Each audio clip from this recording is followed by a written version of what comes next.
விஜயண்ணாவோட தீவிர ரசிகை. நான் ரசிகர் மன்றத்திலேருந்து விஜய் மக்கள் இயக்கத்தில், அதுக்கப்புறம் தாவைக்கா ஒரு கட்சி ஆரம்பித்ததுலேருந்து நான் பொறுப்பில் இருக்கிறேன். தாவைக்கா மாவட்ட செயற்குழுவாக நான் இருக்கிறேன். நான் வந்து நிவாஸ்கண்ண நகர செயலாளர் ஆறுமுகநேரி, அவர் மூலியமாக எனக்கு பிரைட்டரை தெரியும். பிரைட்டர் மூலியமாக மனவேறு சொல்ல தெரியும். இவங்க எல்லாருமே சேர்ந்து என்னைய ஒரு பொறுப்பை வாங்கி தரேன்னு சொல்லிட்டு ஆசை வார்த்தை கூறி என்னைய ரொம்ப டார்ச்சர் பண்ணாங்க. வாட்ஸ்அப்பில் கால் பண்ணுறது, வீடியோ கால் பண்ணுறது. ஒரு காயல்பட்டினம் பைபாஸ் ரோட்டில் நான் வந்து தாவைக்கா துண்டு போட்டு அன் டைமில் 12-2 மணிக்கு நான் நின்னேன்னு சொல்லி நிவாஸ்கண்ணன் வந்து பிரைட்டர்கிட்ட சொல்லி போலீஸ்காரங்கிட்ட வந்து நான் லிஃப்ட் கேட்ட போதையும் அது திருச்செந்தூர் தொகுதி ஃபுல்லாக பரப்பிட்டு இருக்காங்க, என்னை அசிங்கப்படுத்திட்டு இருக்காங்க. அதை வந்து நான் வந்து அமைச்சர்கிட்ட கூறும்போது அமைச்சர் இதை வந்து செவி சாய்க்கவில்லை. அப்புறம் என்னோட வீட்டு பக்கத்துலேயே வந்து இரவு 8 மணிக்கு, அதான் ஜூன் 26 இரவு 8 மணிக்கு என்னோட மொபைலை கூலிப்படையினரை வச்சு மனவேறுசல் பிரைட்டர் இவங்க எல்லாரும் என் செல்ஃபோனை பறிக்கிறாங்க. நான் ஸ்டேஷனில் போய் கம்ப்ளைண்ட் கொடுத்து அதை எஃப்ஐஆர் ஆக்கினேன். அது 1.5 மாதம் போய் அதுக்கப்புறம் தான் நான் எஃப்ஐஆர் போட்ட பிறகு நான் நீர்வளத்துறை அமைச்சர் ஸ்ரீநாத்திடம் எனக்கு எஃப்ஐஆர் போட்டிருக்காங்க சார், இதுக்கு ஆக்ஷன் எடுக்கணும்னு போய் நான் முறையிட்டேன். ரூல்ஸ் விஷயமா வந்தீங்கன்னா நான் அதை ஆக்ஷன் எடுக்க மாட்டேன்னு சொல்லி என்னை பல முறை என்னை அவாய்ட் பண்ணார். அரசியல் ரீதியாக பேசுனீங்கன்னா காசு இல்லைன்னா ரெண்டாவது அவங்களுக்கு இணைஞ்சு போகணுங்கிறாங்க. அமைச்சர் மேலே நான் கம்ப்ளைண்ட் கொடுக்கல, பட் மேபி அமைச்சர்கிட்ட நான் போய் முறையிட்டேன். அமைச்சர் இது வரைக்கும் எனக்கு பதில் தரல. அமைச்சர் இது வரைக்கும் என்னோட லைனுக்கு வரல. எனக்கு என்னன்னா என்னோட போன் இப்போ எனக்கு வந்தாகணும்.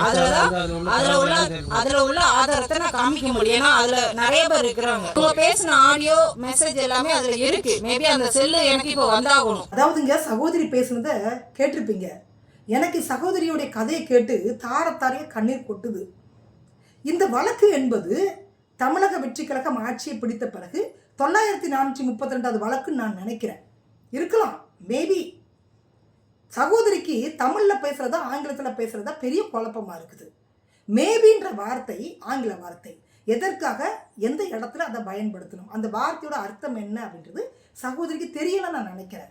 மேபி அமைச்சரை சந்திக்க போகிறேன், மேபி நீர்வளத்துறை அமைச்சரை சந்திக்க போகிறேன் அப்படின்னு பேசுகிறாங்க.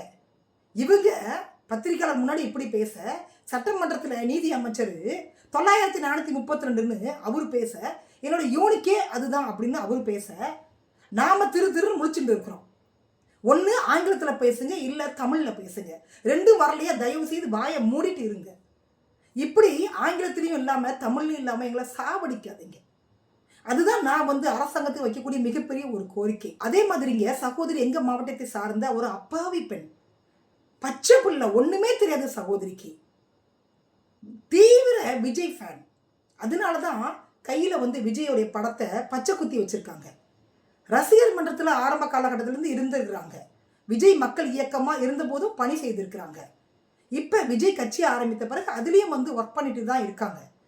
களத்தில் அவ்வளோ இறங்கி வேலை செய்யக்கூடிய இந்த சகோதரியை ஆறுமுகநேரி நகர செயலாளர் நவாஸ் கண்ணன் வீடியோ காலில் வாமான்னு ஒரே டார்ச்சர் பண்ணியிருக்கிறார். பொழுது வாட்ஸ்அப்பில் எனி டைம் மெசேஜ், ஆடியோ கால்லாம் இருக்குது அவங்கக்கிட்ட, எல்லா ஆதாரமும் அவங்க வச்சுருக்காங்க. இது நேற்று நடந்ததான்னு கேட்குறீங்களா? நேற்று நடந்தது இல்லைங்க. இந்த சம்பவம்லாம் நடந்து நிறைய மாதங்கள் ஆயிடுச்சு. இப்போ நடந்த செய்தி இது கிடையாது. ஒருவேளை வந்து தேர்தலுக்கு முன்னாடி கூட நடந்திருக்கலாம். ஆனால் சகோதரிக்கு இப்போ தான் சொல்லணும்னு தோணி இருக்குது. ஏங்க நேற்று நைட்டு வந்து வீடியோ காலில் நான் கூப்பிட்டான், வித்தவுட்டாக வர சொல்கிறான் அப்படின்னு மறுநாள் வந்து எப்படி சொல்ல முடியும்? அதெல்லாம் சொல்ல மாட்டோம். நேரம் காலெல்லாம் பார்த்து, எம்ம கண்டா ராகு காலெல்லாம் பார்த்து அப்புறம் தான் நாங்கள் பொறுமையாக சொல்லுவோம். இது எப்போ நடந்துச்சுன்னு தெரியல. ரசிகர் மன்றத்தில் இருந்தீங்க, விஜய் மக்கள் இயக்கமாக மாறின போது இருந்தீங்க, கட்சியாக மாறின பிறகு இருந்தீங்க. இப்போ என்ன திடீர்னு வந்துட்டு ஆட்சிக்கு வந்த பிறகு அவன் கையை பிடிச்சான், இவன் கையை பிடிச்சான், வீடியோ காலில் வர சொல்கிறான், வாட்ஸ்அப் காலில் வர சொல்கிறான்னு ஏன் வந்து இப்போ கதறீங்கன்னு புரியல. உங்களுடைய கொள்கை என்ன? தமிழக வெற்றி கழகத்தில் இருக்கக்கூடிய பெண்களுடைய கொள்கை என்ன? நாங்கள் அண்ணனுக்கு தங்கச்சியாக இருப்போம், அக்காவாக இருப்போம், ஏன் பொண்டாட்டியாக கூட இருப்போம் நாங்கள். இதுதானே உங்களோட கொள்கை. உங்கள் அண்ணனுக்காக நீங்கள் மார்பத்தை கூட அறுத்து தர ரெடியாக இருக்கீங்க. அப்படிப்பட்ட நீங்கள் வீடியோ காலில் வர சொல்லிட்டார் நகர செயலாளர், வாட்ஸ்அப்பில் அசிங்கமாக செய்திகள்லாம் அனுப்புகிறாரு அப்படின்னு எஸ்பி அலுவலகத்தில் வந்து கம்ப்ளைண்ட் கொடுக்கலாமா நான் கேட்குறேன். இப்படி கட்சியை அசிங்கப்படுத்தலாமா? எப்படி 5 வருடங்கள் நம்ம வந்து ஆட்சி செய்கிறது? உங்களுக்கு இதே வேலையா? எஃப்ஐஆர் போட்டு ஆக்ஷன் எடுக்கணும்னு என்னங்க இருக்குது? ராணிப்பேட்டை மேற்கு மாவட்ட செயலாளர் விஜயமோகன் மீது கூட தான் வழக்கு இருக்குது. அவர்கிட்ட பதவி கேட்டு வந்த பொண்ணை நிர்வாணமாக நிற்க வச்சு பூஜையெல்லாம் செய்திருக்கிறாரு. ஆதாரத்தை முகநூலில் போடுறேன்னு சொல்கிறாரு. கொலை மிரட்டல் கொடுத்துருக்கிறாரு. அதற்காக நாங்கள் கைது பண்ணி அவரை உள்ளே வச்சுட்டோமா?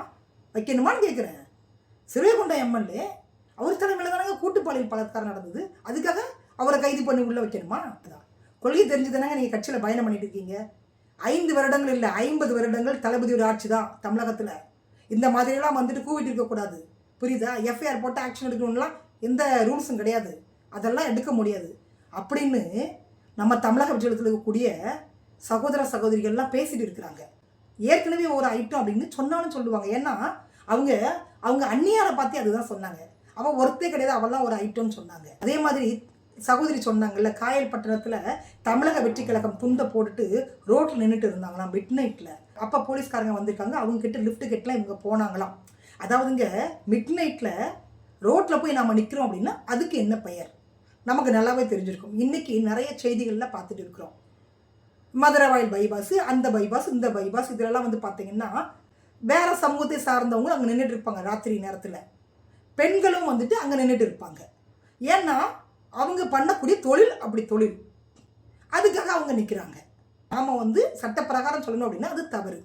ஆனால் அந்த வேலையை இவங்க செய்ததாக இவங்க கட்சியில் இருக்கக்கூடியவங்களே திருச்செந்தூர் ஃபுல்லாக பரப்பி விட்டு இருக்கிறாங்க. அதைத்தான் சகோதரி வந்து அழுதுகிட்டே சொல்கிறாங்க. அதே மாதிரி சகோதரி பேசும்போதே நமக்கு நிறைய கேள்விகள்லாம் வருது. ரொம்ப தடுமாற்றமாக இருக்காங்க, ரொம்ப எமோஷனலாக இருக்காங்க. அதாவதுங்க ஒருத்தன் வந்து நம்மக்கிட்ட வீடியோ காலில் வரான், சரியா? தவறு அப்படின்றது நமக்கு நல்லாவே தெரியுது. எனக்கு நிறைய பேர் வீடியோ காலில் மெசேஞ்சர்லேருந்து ஃபோன் பண்ணுவாங்க. நான் உடனே பண்ணக்கூடிய வேலை வந்து அந்த ஃபோனை வந்து கட் பண்ணிவிட்டு பிளாக் லிஸ்ட்டில் போட்டிருப்பேன். நிறைய லிஸ்ட் நான் உங்களுக்கு எடுத்து கொடுக்குறேன். ஆடியோ கால் கூட பரவாயில்லைங்க, நீங்கள் பேசலாம். வீடியோ கால் வந்து கண்டிப்பாக அட்டன் பண்ணக்கூடாது. அவன் எந்த சூழலில் இருக்கான், எப்படி உடையில் இருக்கிறான்னு நமக்கு தெரியாது. எதற்காக வீடியோ கால் பண்ணணும்? முன்ன பின்ன தெரியாத ஆளுக்கு எதற்காக வீடியோ கால் பண்ணணும்? அது தவறுது. அதே மாதிரி கட்சி இருக்கக்கூடிய ஒரு ஆள் வீடியோ காலில் பேசணுன்ற அவசியம் இல்லை. அப்படியே வந்து இவங்களுக்கு வீடியோ காலில் பேசினா கூட இவங்க என்ன பண்ணணும்? ஃபோனை கட் பண்ணியிருக்கணும். ஏன் அட்டன் பண்ணாங்க? வாட்ஸ்அப்பில் அவ்வளோ அசிங்கமான மெசேஜ் எல்லாம் அவர் அனுப்பினார் அப்படின்னா நீங்கள் அக்செப்ட் பண்ணிட்டீங்க தானே? நீங்கள் பார்த்து ரசிச்சிங்களா? இதை எப்போ கம்ப்ளைண்ட் பண்ணணும்? வீடியோ காலில் எப்போ வந்தார், அசிங்கமான மெசேஜ்லாம் எப்போ பண்ணினார், அந்த நேரத்தில் கம்ப்ளைண்ட் பண்ணணும். அந்த நேரத்தில் நீங்கள் வந்து எஸ்பி அலுவலகத்தில் கம்ப்ளைண்ட் கொடுத்துருந்தீங்கன்னா நீங்கள் உண்மையில் வரவேற்கக்கூடிய ஒரு பெண். ஆனால் இதெல்லாம் நடந்து முடிஞ்சு நீங்கள் கேட்ட மாதிரியே அவர் போஸ்டிங் தரல அப்படின்னு சொன்ன உடனே அவர் வீடியோ கால் பண்ணார், அவர் வந்து அசிங்கமாக வாட்ஸ்அப்பில் மெசேஜ் பண்ணார், அவர் என்ன வந்து என்னோடய கேரக்டரை வந்து அசிங்கமாக சித்தரிக்கிறாரு அப்படின்னு நீங்கள் இப்போ பத்திரிகையாளரை சந்தித்து பேட்டி கொடுத்துட்டு இருக்கீங்க. ஃபோனை வேறு பிடிங்கிட்டு போயிட்டாங்க, அதில் தான் ஆதாரமே இருக்குதான். அதே மாதிரி அவர்கிட்டையும் ஆதாரம் இருக்கும்ல. நீங்கள் வீடியோ காலில் வந்தீங்க அப்படின்னா அவரும் ஆதாரம் வச்சுருப்பாரு தானே. வீடியோ காலில் எந்த ட்ரெஸ்ஸில் வந்தீங்க, ட்ரெஸ்ஸோடு வந்தீங்களா, ட்ரெஸ் இல்லாமல் வந்தீங்களா தெரியல. அப்போ அவரும் ஆதாரம் வச்சுருப்பார். அவர் அனுப்பின அசிங்கமான மெசேஜுக்கு நீங்கள் என்ன ரிப்ளை அனுப்புனீங்க? அப்போ அவர் ஆதாரம் வச்சுருப்பார் தானே. அசிங்கமான மெசேஜ் அனுப்புகிறாரு அப்படின்னு தெரியுது, வீடியோ காலில் வராருன்னு தெரியுது, நம்பரை பிளாக் பண்ணுங்கள், தூக்கி தூரம் போடுங்க சிம்மை. ஏன் வச்சுட்ருக்கீங்க? இல்லை அப்படின்னா அன்னைக்கே வந்து நீங்கள் புகார் கொடுத்துருக்கணும். பயப்படவே தேவையில்லை, புகார் கொடுக்கணும். சொந்த கட்சிக்காரனே இருந்தாலும் கூட புகார் கொடுக்கணும். அதாவதுங்க இந்த சகோதரி பேசும்போது ரொம்ப தெளிவாக தெரியுது ஒரு விஷயம். என்னென்னா இவங்க போஸ்டிங் கேட்டிருக்காங்க, அவர் வந்து அட்ஜஸ்ட்மெண்ட்டு கேட்டுக்கிறாரு. ஒரு டீல் தான் இது. வந்துட்டு ஆதி காலத்தில் எப்படி வந்து ஒரு பண்டமாற்று முறை இருந்தது, அந்த மாதிரி நான் போஸ்டிங் தரேன், நீ எனக்கு அது என்ன தருவ? ஏங்க நியாயம் தானேங்க? போஸ்டிங் தரேன், உனக்கு அதில் வந்து பயம் இருக்குது, எனக்கு என்ன பயம் இருக்குது, நான் ஏன் தரணும் உனக்கு அப்படின்னு ஒரு அறிவுபூர்வமான ஒரு நியாயமான கேள்வியை அவர் முன் வச்சிருக்காரு நம்ம நகர செயலாளர். நான் உனக்கு போஸ்டிங் தரேன், நீ எனக்கு மட்டும் இல்லை எனக்கு மேலே இருக்கக்கூடிய அதிகாரிகளுக்கு நிர்வாகிகளுக்கு எல்லாம் வந்து நீ அட்ஜஸ்ட் பண்ணி போன அப்படின்னா போஸ்டிங் தரேன், தாராளமாக தரேன் அப்படின்னு அவர் சொல்லியிருக்கிறாரு. இந்த அம்மா நம்ம நோ கமெண்ட்ஸ் அமைச்சர் இருக்கார் இல்லைங்க, தூத்துக்குடி அமைச்சர், அவர் நீர்வளத்துறை அமைச்சர் இது சொல்லுது. அவர் வந்து மீன்வளத்துறை அமைச்சர், அந்த துறைக்கு தான் அவர் அமைச்சர். நீர்வளத்துறை அமைச்சர் வந்து புஷி ஆனந்த். இந்த அம்மாவுக்கு தெரியல போல, அவர்கிட்ட சொல்லியிருக்கு. அவர் என்ன சொல்லியிருக்கிறாரு? நம்ம கட்சிக்கார அவர் மீதெல்லாம் ஆக்ஷன் எடுக்க முடியாது, அப்படி வரதா இருந்தால் என் அலுவலகமே நீ வராதன்னு சொல்லிட்டார் பொழுது கூப்பிட்டு. கட்சியில் இருக்கக்கூடிய எந்த அமைச்சர்களும் இவங்களுக்கு ஆக்ஷன் எடுக்கலை. என்ன காரணம் அப்படின்னு கேட்டிங்கன்னா எப்படி எடுக்க முடியும்? ஆளுங்கட்சி இல்லைங்க, இதில் என்ன காரணம் இருக்குது? ஆளுங்கட்சி இல்லைங்க, எப்படி போய் ஆக்ஷன் எடுக்க முடியும்? நமக்கு தானங்க அசிங்கம் அதெல்லாம் ஆக்ஷன் எடுத்தால். தொடர்ச்சியாக வந்து 9432 வழக்குகள் வந்திருக்கும் போல தெரியுது நம்ம அமைச்சர் பாணியில் சொல்லணும் அப்படின்னா. அவ்வளோ வழக்குகள் வந்திருக்கு. கற்பழிப்பு வழக்கு மட்டுமே அவ்வளோ வழக்குகள் வந்துருங்க. தலைமைக்கு இதை எடுத்துகிட்டு போகிறீங்களான்னு பத்திரிகையாளர்கள் கேள்வி கேட்குறாங்க. இல்லைங்க, எஸ்பி அலுவலகத்தில் தான் நான் கொடுத்துருக்குறேன், பார்ப்போம், என் ஃபோனை வாங்கி தரணுங்க, எனக்கு இதுக்கு வந்து நீதி நியாயம் வேணுங்க அப்படின்னு சொல்கிறாங்க. தலைமைக்கு ஏன் எடுத்துகிட்டு போகல அப்படின்னா, இவங்க வந்து விஜயோட தீவிர ஃபேனா, அதனால தலைமைக்கு எடுத்துகிட்டு போகலையாம். சொந்த கட்சிக்காரனே வீடியோ காலில் நிர்வாணமாக வா, நான் உன்னை பார்த்து ரசிக்கணும்னு சொன்னால் எப்படி தலைமைக்கு எடுத்துகிட்டு போகிறது? அசிங்கமாக இருக்கும்ல. அதனால் இப்போ தலைமைக்கு எடுத்துகிட்டு போகலையாம். ஆனால் பாருங்க, இந்த செய்தி வந்து சமூக வலைதளங்கள் ஃபுல்லாக வந்துருச்சு. இந்த அம்மா வேறு இதில் தலைமைக்கு வந்து எடுத்துகிட்டு போகலையாம். நாங்கள் அனுப்பிடுறோம் இப்போ தலைமைக்கு, நீங்கள் ஒன்றும் ஒரி பண்ணாதீங்க, தலைமைக்கு இப்போ நாங்கள் அந்த செய்தி அனுப்பிடுறோம். ஊரில் ஒரு பழமொழி சொல்லுவாங்க, ஊசி இடம் கொடுக்காம நூலு நுழையாது. சத்தியமாக நான் சொல்கிறேங்க, பெண்கள் விருப்பம் இல்லாமல், அதுவும் வந்து இப்படி மெச்சூர்டான பெண்கள் விருப்பம் இல்லாமல் எந்த ஆம்பளையும் வந்து வீடியோ கால் பண்ண முடியாது, வாட்ஸ்அப் காலில் பேச முடியாது, அசிங்கமான மெசேஜ்கள் பண்ண முடியாது. நல்லா புரிஞ்சுக்கோங்க. ஆண்களை மட்டுமே நம்ம குறை சொல்லிட்டு இருக்கோம்ல, பெண்களும் இதில் குற்றவாளிகள். நான் சொல்கிறேன், பெண்களும் குற்றவாளிகள். பெண்கள் இதை அவாய்ட் பண்ணாங்க அப்படின்னா அவன் ஏங்க பண்ண போகிறான்? விஜயோட கட்சியே எனக்கு வேண்டாம், தூக்கி போட்டு வெளியில் வா, ஏன் உனக்கு வீடியோ காலில் பண்ண போகிறான்? உனக்கு அப்படி என்ன போஸ்டிங் கேட்குது நான் கேட்குறேன். வித்தவுட்டு உடம்ப காமிச்சு அப்படி போஸ்டிங் வாங்கணுமா நான் கேட்குறேன். ஏன் வேறு வேலையே இல்லையா உங்களுக்கெல்லாம்? எப்போ பாரு தமிழக வெற்றி உலகத்தில் இந்த பெண்கள்லாம் ஆண்களை தான் குறை சொல்லிட்டு இருக்காங்க. அதற்காக ஆண்கள் ஒழுக்கமானவர்கள் அப்படின்னு நான் சொல்ல வரல, இப்படிப்பட்ட ஆண்கள்லாம் இருக்கிறாங்க. ஆனால் பெண்களை நாம தான் வந்துட்டு அதை அவாய்ட் பண்ணிட்டு போயிடணும். உங்களுக்கு போஸ்டிங் தேவைன்னா அவர் சொல்கிறதெல்லாம் நீங்கள் பண்ணுங்க, ஆனால் அதை வந்து வெளியில் சொல்லாதீங்க. போஸ்டிங் தரல அப்படின்ற பட்சத்தில் வெளியில் சொல்லாதீங்க, அது உங்களுக்கு தான் அசிங்கம். போஸ்டிங் கொடுத்தாலும் கொடுக்காட்டாலும் உங்களுக்கு நடந்ததை வெளியில் வந்து சொல்லாதீங்க நான் சொல்கிறேன். நீங்கள் விருப்பப்பட்டு தானே நின்னீங்க, நீங்கள் விருப்பப்பட்டு நின்னதுனால தானே அவர்கிட்ட ஆதாரம் இருக்குது. நீங்கள் விருப்பப்பட்டு தானே அவர் அனுப்பக்கூடிய அந்த ஆபாச மெசேஜையை ரசித்து படிச்சிங்க, அதனால தானே அவர்கிட்ட ஆதாரம் இருக்குது. எனக்கு புரியவே மாட்டேங்குதுங்க, அந்த பெண்கள் ஏன் அப்படி குறை சொல்லிட்டே இருக்கிறாங்க ஆண்களை, புரியல. நீங்கள் சம்மதிக்காமல் அவங்க எப்படி உங்களுக்கு அந்த மாதிரியான மெசேஜ்லாம் அனுப்ப முடியும்? நம்பரை பிளாக் பண்ணுங்கள், போலீஸ் ஸ்டேஷனில் இமீடியட்டாக கம்ப்ளைண்ட் பண்ணுங்கள். அசிங்கமாக என்ன பேசுகிறான், வீடியோ காலில் வர சொல்கிறான், நம்பரை பிளாக் பண்ணிட்டேன், ஆனாலும் கூட எனக்கு வந்து தொடர்ச்சியாக எனக்கு டார்ச்சர் கொடுத்துட்டு இருக்கான். போராட்டம் பண்ணுங்கள், வீதியில் இறங்கி போராட்டம் பண்ணுங்கள், நமக்கு ரைட்ஸ் இருக்குது. இந்திய அரசியலமைப்பு சட்டம் கொடுத்துருக்குது, போராட்டக்கூடிய ரைட்ஸை நம்ம கொடுத்துருக்குது.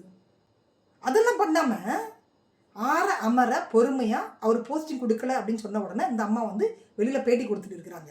நல்ல நோட் பண்ணி பாருங்கள், விஜய் மோகன் அவர் மீது உள்ள வழக்கும் இதே வழக்கு தான். அவர் போஸ்டிங் தரேன்னு சொல்லி தான் அந்த பொண்ணை வந்து நிர்வாணமாக பார்த்துருக்கிறாரு, அதை ஷூட் பண்ணியிருக்காரு, ரெக்கார்டிங் பண்ணியிருக்கிறாரு. போஸ்டிங் தரலன்னு உடனே இந்த அம்மா வந்து வெளியில் சொல்லிட்டாங்க. ஆனால் அவங்களே சொல்கிறாங்க, நான் விருப்பப்பட்டு தான் நின்னேன், நிர்வாணமாக நின்றுன்றாங்க. அப்புறம் ஏன் வெளியில் வந்து சொல்கிறீங்க? அதாவது அவங்க என்ன கேட்குறாங்க அப்படின்னா, நீ சொன்ன மாதிரி நான் வந்து நிர்வாணமாக நின்னேன், போஸ்டிங் தரேன்னு சொன்னேன், ஏன் தரல? அப்போ போஸ்டிங் தரல, நான் நிர்வாணமாக நின்னோம்ல, அதுக்கு வந்து அவருக்கு பனிஷ்மெண்ட் கொடுங்க, இவ்வளோதான். டிவிக்கு கட்சியில் பாதிக்கப்பட்ட பெண்கள் வைக்கக்கூடிய மிக முக்கியமான குற்றச்சாட்டு இது மட்டும்தான். மற்றபடி இவங்க வந்து யோக்கிய சிகாமணிகள்லாம் கிடையாது. நான் என்ன சொல்கிறேன் அப்படின்னா, எப்போதுமே வந்து பெண்களுக்கு சாதகமாக தான் இங்கே சட்டங்கள் இருக்குது. பெண்கள் சம்மதிக்கலை அப்படின்னா இந்த மாதிரியான விடயங்கள் நடக்கவே நடக்காது, வாய்ப்பே இல்லை.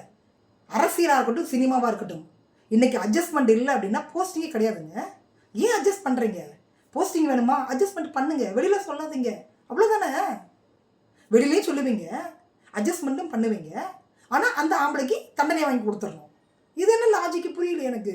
என்னை பொறுத்த வரைக்கும் சமூகத்தில் இந்த மாதிரி மெச்சூர்டான பெண்கள், இவங்களுக்கு நடக்கக்கூடிய பாலியல் வன்புணர்வு, இதெல்லாம் வந்து அவங்க சம்மதத்துடன் நடக்கக்கூடிய ஒரு விடயம்தான்.